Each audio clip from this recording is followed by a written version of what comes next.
Hello बच्चों, स्वागत है हमारे इस नए YouTube चैनल पे जहाँ पे आज हम बात करने वाले हैं दो चर समीकरण में के का मान ज्ञात करना जब समीकरण का अनेक हल हो। तो देखिए इस वीडियो में हम बात करेंगे दो चर राशि में के का मान ज्ञात करना जब हमको समीकरण का अनेक हल दिया जाएगा। इससे पहले मैं समीकरण के अद्वितीय हल में के का मान का वीडियो मैंने बना दिया है। यदि आप अभी तक नहीं देखे हैं तो उस वीडियो को भी जरूर देखें ताकि आपको पूरा कॉन्सेप्ट अच्छे से समझ आए। तो इस वीडियो में हम बात करेंगे कि के का मान ज्ञात करना जब समीकरण के अनेक हल है। हमको इस प्रकार से समीकरण दिया जाएगा, सूत्र लगाना पड़ेगा और हम 2 से 3 मिनट में ऐसे सवाल बनाना सीख जाएंगे। तो इस वीडियो को अंत तक देखें ताकि आपको ये वीडियो अच्छे से क्लियर समझ आ जाए, ताकि आपके जब बोर्ड पेपर में ऐसे प्रश्न आए तो आप 2 से 3 मिनट में ऐसे सवाल बना के आराम से निकल जाए। तो चलिए देखते हैं इसके सवाल कैसे आते हैं, कैसे हमको सूत्र लगाना है, किस प्रकार इसको हल करेंगे, देखते रहते हैं। चलिए यहाँ पे देखते हैं। सबसे पहले बात करते हैं यहाँ पे समीकरण निकाय का अनेक हल कब होता है। ठीक है, तो आपको याद रखना है कि समीकरण निकाय का अनेक हल कब होगा। तो समीकरण निकाय का अनेक हल होगा जब a1 बटा a2 बराबर b1 बटा b2 बराबर c1 बटा c2। ये आपको शर्त याद रखना है कि जब a1 बटा a2 बराबर b1 बटा b2 बराबर c1 बटा c2 है तो उस स्थिति में समीकरण के अनेक हल होंगे। अब देखिए इसके प्रश्न कैसे आते हैं और कैसे हम इस प्रश्नों को हल करते हैं इस वीडियो में समझेंगे। देखिए यहाँ पे इस तरह से इसका प्रश्न आता है कि के का मान ज्ञात कीजिए जब समीकरण निकाय के अनेक हल है। आपको ऐसा प्रश्न दे दिया जाएगा या फिर हमें ऐसा प्रश्न दे दिया जाएगा कि जैसे समीकरण दे दिया है और बोला है कि के का मान ज्ञात करो जब समीकरण के अनेक हल है। तो दोनों ही शर्तों में हम समीकरण को कैसे हल करेंगे, कैसे हम के का मान ज्ञात करेंगे, चलिए देखते हैं सवाल। सबसे पहले तो आपको ये सूत्र अच्छे से नोट कर लेना है ताकि आपसे ये सवाल बिल्कुल बन जाए, है ना, कि समीकरण में अनेक हल कब होता है। तो समीकरण का अनेक हल होता है क्या, जब a1 बटा a2 बराबर b1 बटा b2 बराबर c1 बटा c2। तो चलो बनाते हैं इसके प्रश्न को। यहाँ पे देखिए प्रश्न पहला है कि के का मान ज्ञात कीजिए जब समीकरण निकाय का अनेक हल है। हमको इस तरह से समीकरण दे दिया है, अब हम इसको हल करेंगे। तो देखिए इसके हल करने का तरीका, सबसे पहले आप क्या लिखेंगे, दिया है, ठीक है, दिया है समीकरण। आपको समीकरण को पहले लिखना है। तो समीकरण हमको दिया है क्या, के एक्स प्लस 2y माइनस 4 बराबर 0। अब देखिए रैखिक समीकरण में अंक जो रहता है, बिना चर वाला जो अंक रहता है वो बराबर के उस पार रहता है, तो हम इसको बराबर के उस पार ले जाएंगे। जैसे यहाँ पे देखो के एक्स प्लस 2y माइनस 4 को पक्षांतर करेंगे तो वो उधर जाएगा, तो किस में जाएगा, प्लस 4। तो ये आपका समीकरण 1 बना। के एक्स प्लस 2y माइनस 4 हमको बराबर 0 दिया था, तो हमने माइनस 4 को पक्षांतर किया तो वो चला गया प्लस 4 में। ये समीकरण 1 बना। तथा हमको दूसरा समीकरण दिया गया है क्या, 5x माइनस 3y प्लस 6 बराबर क्या दिया गया है, 0। अब यहाँ पे भी हमको प्लस 6 को उस तरफ पक्षांतर कर देंगे तो क्या हो जाएगा, ये 5x माइनस 3y बराबर प्लस 6 पक्षांतर होगा तो माइनस 6। ये हमारा बना समीकरण 2। ठीक है, तो सबसे पहले आपको समीकरण 1 और समीकरण 2 बनाना है।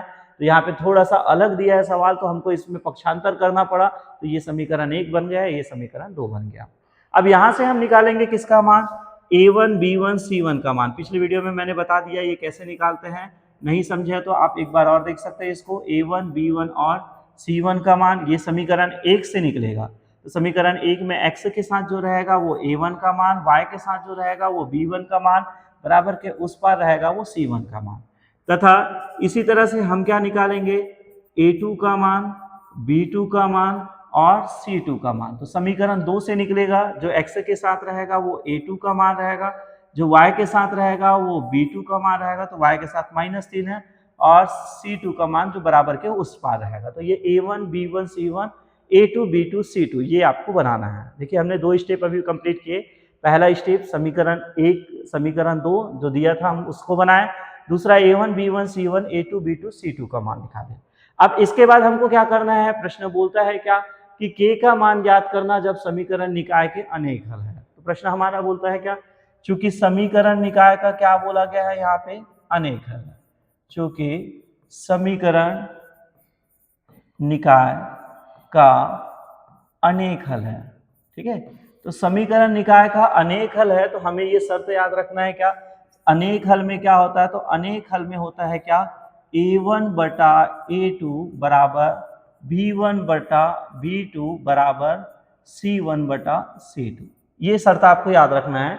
समीकरण निकाय का अनेक हल तब होता है जब a1 बटा a2 बराबर b1 बटा b2 बराबर c1 बटा c2। तो हम मान रख देते हैं, देखिए a1 बटा a2 ये आपका मान दिया है क्या, k बटा 5, b1 बटा b2 ये आपका मान दिया है क्या, 2 बटा -3, ठीक है, और c1 बटा c2 ये आपका मान क्या दिया है, 4 बटा -6। तो ये आपको तीन मान अपने को दे दिया है, a1 बटा a2, b1 बटा b2 और c1 बटा c2। अब हमको इसको क्या करना है, तो इसको हल करेंगे क्या, ये आप एक मान को ले सकते हैं, यदि कंडीशन ले सकते हैं क्या, यदि k बटा 5, देखो इसमें k है, इसकी तुलना आप इससे कर दो या फिर उससे कर दो, किसी एक से कर सकते हो।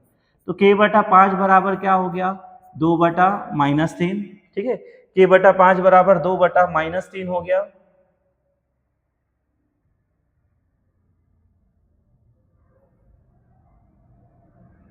ठीक है, k बटा 5 बराबर 2 बटा -3 हो गया। यहाँ पे हम तिर्यक गुना करेंगे तो क्या हो जाएगा, k के साथ गुना हो जाएगा -3 और 2 के साथ किसका गुना होगा, 5 का।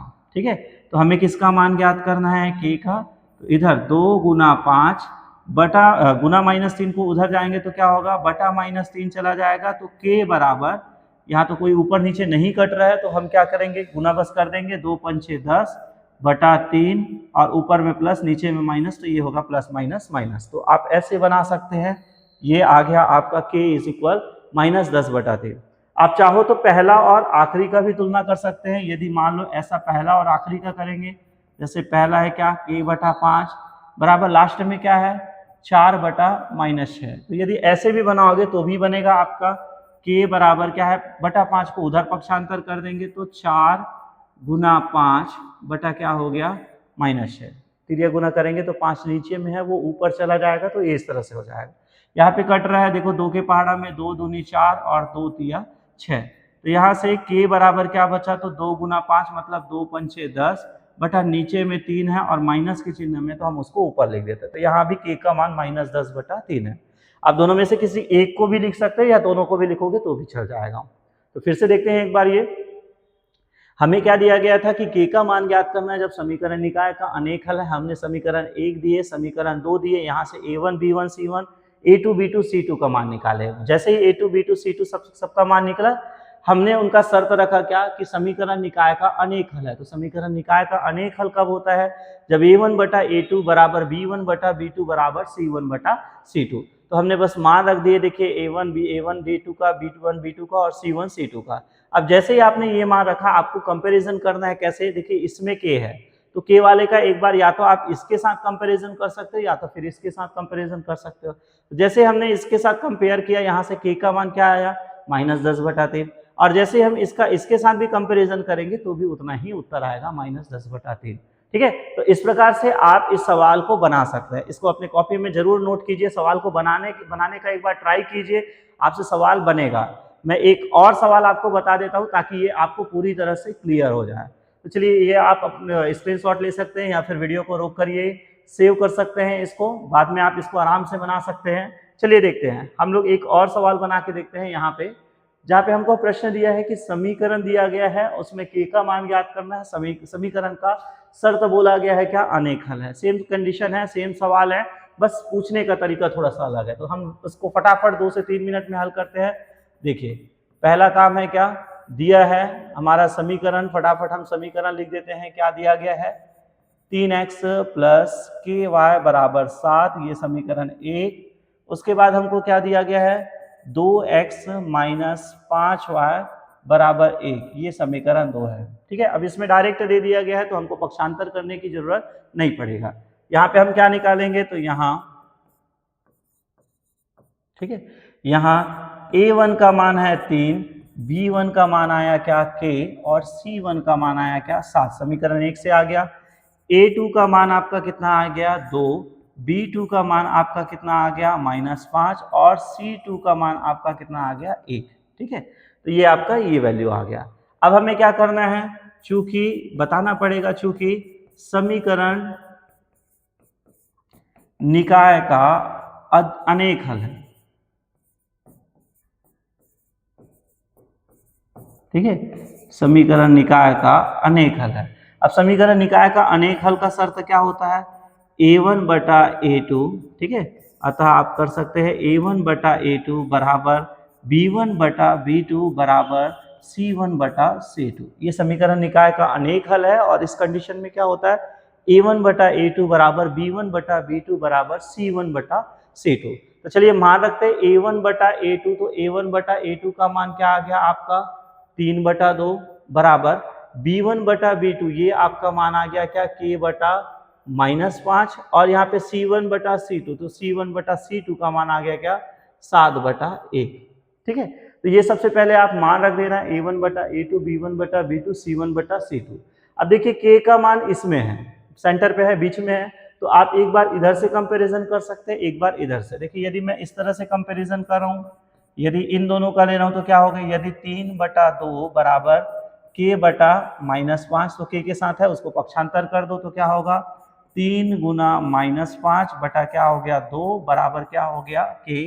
ऊपर नीचे कोई भी अंक नहीं कट रहा है तो डायरेक्ट गुना कर सकते हैं, प्लस और माइनस का गुना माइनस, 3 पंचे 15 बटा 2 बराबर क्या हो गया? k। या इसी को अपन बोल सकते हैं क्या कि k बराबर -15 बटा 2। ठीक है, तो एक मान ये आ गया आपका k बराबर -15 बटा 2। यदि हम सेकंड शर्त रखते हैं क्या? इन दोनों का कंपैरिजन कर चुके, अब इन दोनों का कंपैरिजन करते हैं, तो यहाँ पे क्या हो जाएगा? ठीक है, यहाँ पे देखिए यदि हम एक शर्त फिर रखते हैं क्या? यदि हम सेकंड में क्या दिया गया हमको? k बटा -5 बराबर 7 बटा 1। ठीक है, k बटा -5 बराबर 7 बटा 1 करते हैं, तिर्यक गुना करेंगे तो क्या हो जाएगा? k का गुना हो जाएगा 1 के साथ, 7 का गुना हो जाएगा -5 के साथ, k एकम k, और 7 पंचे 35, प्लस और माइनस क्या हो गया? माइनस। तो यहाँ से आपका k का मान आ जाएगा -35। तो यहाँ पे k के दो मान हो सकते हैं, एक -15 बटा 2 हो सकता है, या एक -35 हो सकता है, जिससे इस समीकरण निकाय का अनेक हल होगा। तो इस तरह से आप सवाल को बना सकते हैं, विथिन 2 से 3 मिनट में आप इस सवाल को हल कर सकते हैं। इसके लिए आपको प्रैक्टिस करना पड़ेगा। आप सवाल को लिखिए अपने कॉपी में, बना के देखिए, नहीं समझ आया तो वीडियो को एक बार फिर से रिवर्स करके देखिए और बार बार इसको बनाइए, ताकि जब पेपर में ऐसे सवाल आए तो आपसे बिल्कुल इस प्रकार के सवाल बन जाए।